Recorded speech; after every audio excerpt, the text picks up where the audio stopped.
कि बहनों ने गोबर के ढेर भी लगा दिए, रोज दूध उत्पादन भी बढ़ा दिया। ना कोई गोबर खरीदने आया, ना कोई दूध खरीदने आया। तो एक समय ऐसा आएगा जनता को ही, जब कोई कांग्रेस के नेता आएंगे तो उस गोबर का सदुपयोग कहाँ पे हो, उसके बारे में सोचना पड़ेगा। केंद्रीय मंत्री अनुराग ठाकुर बोले, गोबर के ढेर लगाकर कांग्रेस के नेताओं का इंतजार कर रही है महिलाएं। फर्स्ट कैबिनेट में महिलाओं को 1500 रुपए पेंशन की गारंटी, 6 माह बाद भी पूरी न होने के लिए सुक्खू सरकार पर तीखा हमला किया। केंद्रीय मंत्री एवं फायर ब्रांड भाजपा नेता के अनुसार पीएम मोदी ने पेट्रोल डीजल पर 2 बार टैक्स घटाया तो कांग्रेस की राज्य सरकारों ने कम करने की बजाय और बढ़ाए पेट्रोलियम प्रोडक्ट्स के दाम। हमीरपुर में भाजपा के राष्ट्रीय अध्यक्ष जेपी नड्डा ने ली पीसीसी की बैठक। जेपी नड्डा ने भी कांग्रेस को मां बेटे की पार्टी बताते हुए विपक्ष पर साधा निशाना। कांग्रेस व कम्युनिस्टों के गठजोड़ को बताया दोनों दलों की वैचारिक शून्यता। पीएम मोदी द्वारा हिमाचल को दी गई Atal tunnel, AIIMS, medical college व ड्रग फार्मा पार्क जैसी बड़ी सौगातों का जिक्र भी किया। केंद्रीय मंत्री एवं भाजपा के फायर ब्रांड नेता अनुराग ठाकुर ने प्रदेश की कांग्रेस तथा सुक्खू सरकार द्वारा फर्स्ट कैबिनेट के वादे के बावजूद 6 माह बाद भी महिलाओं को 1500 मासिक पेंशन जैसी गारंटी पूरी न किए जाने को जनता व मैंडेट से धोखा करार दिया। प्रदेश सरकार पर तंज कसते हुए उन्होंने कहा कि सूबे के गाँव में महिलाएं गोबर के बड़े बड़े ढेर लगा चुकी है और इसे 2 रुपए किलो खरीदने वाले कांग्रेस नेताओं का बेसब्री से इंतजार कर रही है। उन्होंने कहा कि 300 यूनिट फ्री बिजली, 5 लाख नौकरियां व दूध तथा फलों को मुंह मांगे दामों पर खरीदने जैसे वादों अथवा गारंटी से प्रदेश में कांग्रेस ने सत्ता तो हासिल की, मगर अब मुख्यमंत्री सहित सभी नेता अपने इन वादों से मुंह फेर रहे हैं। उन्होंने कहा कि प्रधानमंत्री नरेंद्र मोदी के नेतृत्व वाली केंद्र सरकार द्वारा जहां पेट्रोल डीजल पर 2 बार टैक्स घटाया गया, वहीं कांग्रेस की राज्य सरकारों ने दाम कम करने की बजाय बढ़ाकर जनता की जेब में हाथ डाला। हमीरपुर में मीडिया से बातचीत करते हुए अनुराग ठाकुर ने पश्चिम बंगाल में राजनीतिक हिंसा व तमिलनाडु में भारतीय सेना के एक जवान की पत्नी के साथ हुए दुर्व्यवहार की भी निंदा की। भाजपा के राष्ट्रीय अध्यक्ष जेपी नड्डा भी आज कांगड़ा के नूरपुर में पार्टी ऑफिस के शुभारंभ के बाद हमीरपुर पहुंचे और यहां प्रदेश कोर ग्रुप की मीटिंग ली, जिसमें अनुराग ठाकुर, पूर्व सीएम जयराम ठाकुर और भाजपा प्रदेश अध्यक्ष डॉक्टर राजीव बिंदल सहित पार्टी के कई आला नेता मौजूद रहे। अपने कांगड़ा व हमीरपुर के विजिट के दौरान जेपी नड्डा ने भी कांग्रेस पर तीखा हमला किया और इसे मां बेटे की परिवारवादी पार्टी करार दिया। उन्होंने कांग्रेस व कम्युनिस्टों के लेफ्ट राइट के बेमेल पॉलिटिकल गठजोड़ पर भी तीखे तंज कसे और इसे दोनों दलों की वैचारिक शून्यता करार दिया। इस दौरान नड्डा ने प्रधानमंत्री नरेंद्र मोदी द्वारा हिमाचल को दी गई Atal tunnel, AIIMS, medical college, drug pharma park व वंदे भारत ट्रेन जैसी बड़ी सौगातों का भी जिक्र किया। अपने गृह राज्य के विजिट के दौरान नड्डा ने पिछले लोकसभा चुनाव की तरह इस बार भी प्रदेश की चारों लोकसभा सीट पर भाजपा की जीत का दावा किया। हालांकि लोग इस बात के भी चर्चा कर रहे हैं कि लास्ट ईयर हुए विधानसभा चुनाव में यहाँ बीजेपी पूरी तरह हारी है और अब कांग्रेस की अधूरी गारंटी पर 1000 के करीब संस्थान बंद किए जाने से जनता में बढ़ रही प्रदेश सरकार के प्रति नाराजगी से भाजपा को उम्मीदें हैं कि बहनों ने गोबर के ढेर भी लगा दिए, रोज दूध उत्पादन भी बढ़ा दिया। ना कोई गोबर खरीदने आया, ना कोई दूध खरीदने आया। तो कम से कम कांग्रेस की सरकार ये तो बताए कि इनकी योजना क्या है, नहीं तो एक समय ऐसा आएगा जनता को ही, जब कोई कांग्रेस के नेता आएंगे तो उस गोबर का सदुपयोग कहाँ पे हो, उसके बारे में सोचना पड़ेगा। क्योंकि बड़े बड़े वायदे आप लोग चुनावों में करते हैं।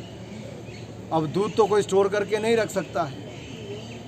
बैंकों के खाते की और महिलाएं देखने का 1500 रुपये आएगा, ना वो आया, ना कोई दूध लेने आया, ना कोई गोबर खरीदने आया, और ना ही बिजली के उस तरह से बिल माफ़ हुए, ना ही 300 यूनिट मुफ्त में मिले, और बाकी जनता को भी अपने ऊपर बोझ ही पड़ता नजर आ रहा है। देश भर में उदाहरण देखिए, कांग्रेस और अन्य विपक्षी दलों द्वारा शासित राज्यों में पेट्रोल डीजल के वैट बढ़ाए गए, जबकि मोदी सरकार ने 1 नहीं 2 बार केंद्रीय टैक्सेस में कमी की है।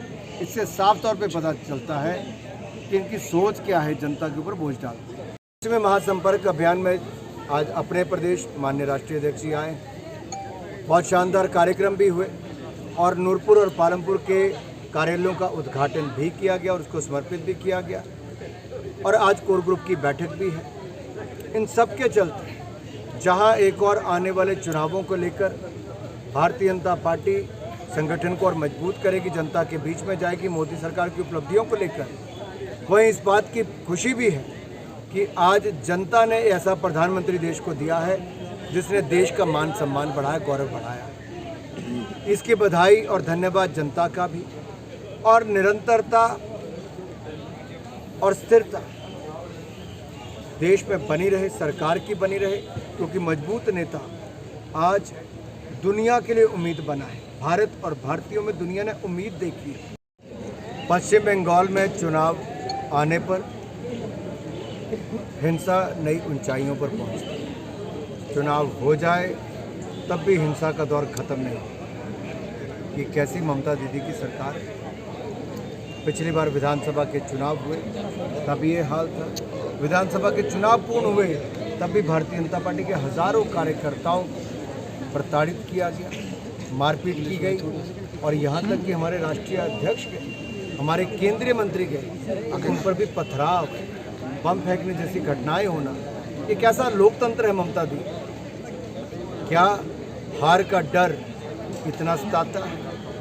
क्या निष्पक्ष चुनाव करवाना भी अब एक चुनौती पश्चिम बंगाल में बन गया है? देखिए, एक और भारत सरकार जहां पर सैनिकों को और सशक्त किया जाता है, लेटेस्ट हथियार देकर, पूर्व सैनिकों को 1 रैंक 1 पेंशन देकर, सुविधाओं में बढ़ोतरी करके अपनी सेना को तैयार किया जाता है कि वो देश को सुरक्षित रखे। और देश के जवान भी देश की सीमा पर लगातार हर चुनौती से निपटने के लिए तैयार रहते हैं और मुंहतोड़ जवाब देते हैं। लेकिन पीड़ा इस बात की है कि तमिलनाडु में, पेडावेडु में, स्टालिन के यहाँ मुख्यमंत्री 45 के लगभग लोग एक सैनिक की पत्नी के साथ दुर्व्यवहार करते हैं और उस सैनिक को गुहार सीमा पर से लगानी पड़ती है कि मेरी पत्नी को न्याय दिया जाए, सुरक्षा दी जाए। भारतीय जनता पार्टी के प्रदेश अध्यक्ष अन्नामलई जी, उनके कार्यकर्ता उनके बचाव में उस आवाज़ को उठाते हैं, तब जाकर सोई हुई डीएमके की सरकार कहीं जाती है। सर, हिमाचल, क्या ऐसी सरकारें जहां पर किसी सेना के जवान को अपनी पत्नी की सुरक्षा के लिए भी गुहार लगानी पड़े और कई घंटों तक भी वहां की सरकार जागे ना, और अंत में आकर मीडिया, सोशल मीडिया पर या पार्टियों के द्वारा उसको उठाया जाए, तब जाकर सोई हुई सरकार को जगाया जाए? इससे बड़ा दुर्भाग्य क्या?